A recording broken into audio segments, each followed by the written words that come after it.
Sex trafficking is the exploitation of men, women, and children for sexual purposes. It's slavery.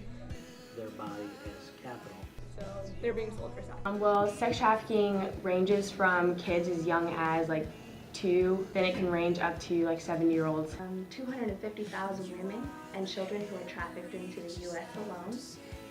I can go 4 miles from Liberty's campus, and there are 50 people selling themselves. These are women and children who are literally in the darkness, and like light just needs to be shown. When a woman is in sex trafficking, they feel worthless. They're also put through many tortures and abuse. They are starved, and they are raped up to like 40 times a day. These women and children are put in dangerous environments where they are raped, they're tortured sometimes, they're just humiliated and brought to a place where they're basically dehumanized. So it's abuse and just a friend is not a fear. A lot of them may suffer from insomnia, depression, skewed views of their body, eating disorders, night terrors. Someone wise once told me that women will not be freed of their bodies until men are free mentally. What needs to be done is the demand for sex slavery needs to be cut.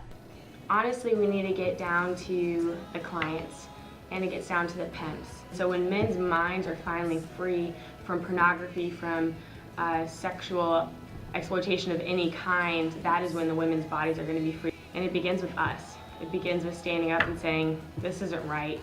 Freedom 424 is an organization based in Lynchburg. It's a nonprofit.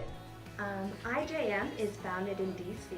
Women's Rescue Network is a small baby little network that is beginning its foundations.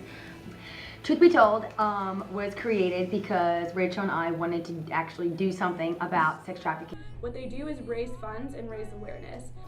We are kind of connecting with the human trafficking hotline and with them with social workers. So any women who are calling in there and being like, hey, I want out.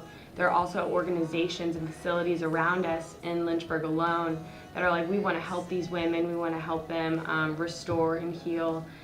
It's simply to get people to know what's going on, to get people to those places and give them an opportunity to be ministered to. That's the goal. And they have almost 500 workers, including social workers and lawyers, as well as undercover agents that go into these countries and try to find an escape route for these people, and also counseling is a lot of it as well. As being just the hands and feet of Christ and being able to transport these women who want to get help to these facilities that want to help them. And we knew there was a lot of people on campus who have like the same passion and wanted to do something to end it. And so we created Truth Be Told to like get people together who have the same passion to research and create a program into going to like schools and putting on assemblies and just different events around the community and on Liberty's campus even. And then inform like hospitals and hotels and restaurants and gas stations and just like bring awareness to them. As Christians, we develop solutions, and we believe Christ is the answer. We can't do it alone. Only God can help us. The biggest thing is prayer. There is a power in prayer. And so I think that's where it starts, is like awareness. And so then we can actually think about what can we do, you know, besides prayer, because we know there's power in prayer, but like what can we actually do? College students can get involved by praying for these organizations, as well as joining a club like IJM.